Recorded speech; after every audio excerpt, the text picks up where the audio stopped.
Welcome to Afterthoughts with award-winning journalist Charles W. Kim, helping to make sense of the headlines with commentary on the news.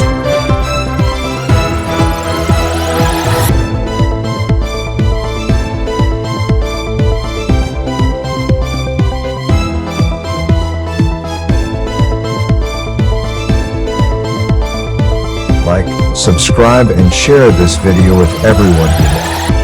Third special prosecutor needed for classified documents.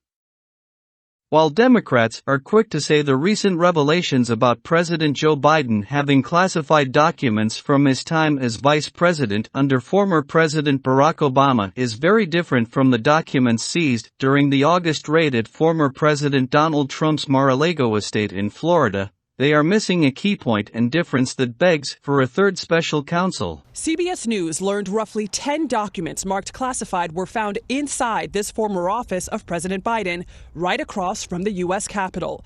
Sources told CBS News the Justice Department launched the review into the matter after the president's personal lawyers found a small number of documents with classified markings in a locked closet, according to a White House lawyer. Since information came out January 9 that classified documents were discovered in November at a Washington, D.C. think tank office used by Biden from 2017 to 19, Democrats have clamored to say the case is vastly different from Trump having such documents in Florida. Democrats say Trump's possession and legal battle with the National Archives shows criminality and damages national security, while for Biden, it must have simply been an inadvertent accident due to the quick packing and transport during the transition in January 2017. When you saw the photograph of the top secret documents laid out on the floor at Mar-a-Lago, what did you think to yourself, looking at that image? How that could possibly happen, how anyone could be that irresponsible. And I thought, what data was in there that may compromise sources and methods? By that I mean names of people who helped, or et cetera. And it's just totally irresponsible. That possible scenario, however, loses credibility almost daily as more and more documents are found at locations tied to Biden, including his personal residence in Delaware.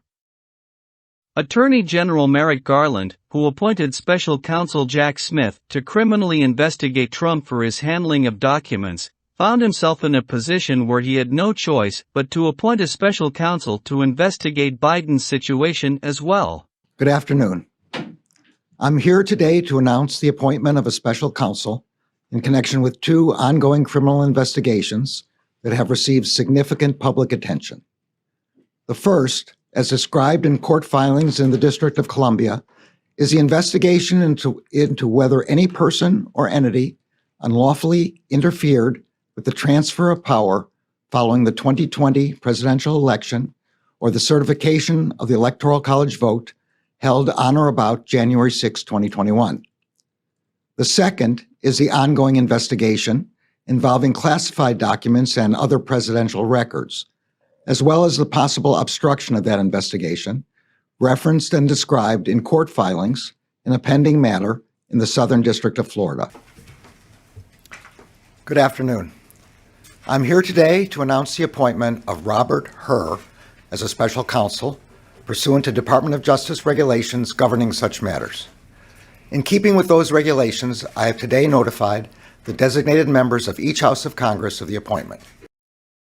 For the first time in United States history, two presidents, one former and one sitting, are simultaneously being investigated by the Department of Justice for relatively the same violation of the same federal law regarding classified materials. The Democrats may be correct in asserting that the two cases are vastly different, but not in the way they have stated, and with a lack of understanding the bigger picture which demands a third special counsel appointment. Let me explain.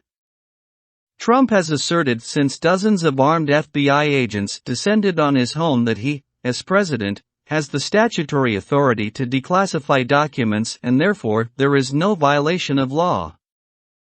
The challenge for Trump is determining exactly what has to happen legally for that declassification to happen. In the past, it seems, presidents have declassified a variety of materials with little more than the stroke of a pen.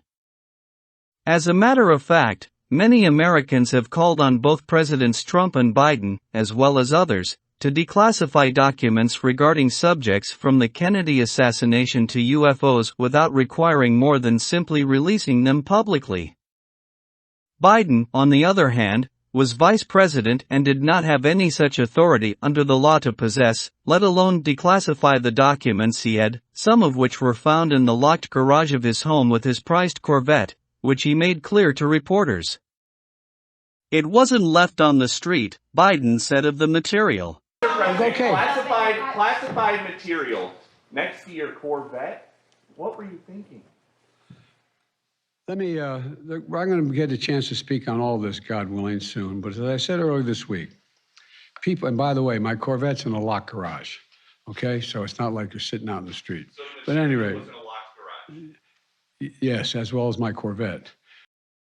Something else to remember from 2016 regarding classified materials is, of course, that former Secretary of State Hillary Clinton was found to have classified material on a home email server in New York, as well as losing some 30,000 emails which could have also contained classified materials. Then FBI Director Richard Comey went to great lengths during a press conference to assert that while what Clinton had done was reckless in her handling of the classified material, it lacked, in his judgment, the intent required to be prosecuted as a crime. Although there is evidence of potential violations of the statutes regarding the handling of classified information, our judgment is that no reasonable prosecutor would bring such a case. As an aside, there does not seem to be anyone weighing either Trump or Biden's intent in the current scandal before seemingly rushing to investigate or prosecute. Several pundits on both sides of the aisle say this has been a problem with administrations for decades and with presidents of both parties. The difference is the disputes were usually managed privately and without fanfare, which today's political climate no longer allows, especially when it comes to possibly charging Trump with anything resembling a crime.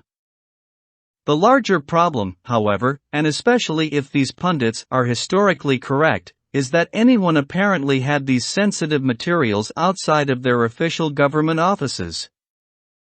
That is a problem that is not about left or right, Trump or Biden, Republican or Democrat, but something that needs a strong legislative fix that will not let it happen again in the future without severe consequences.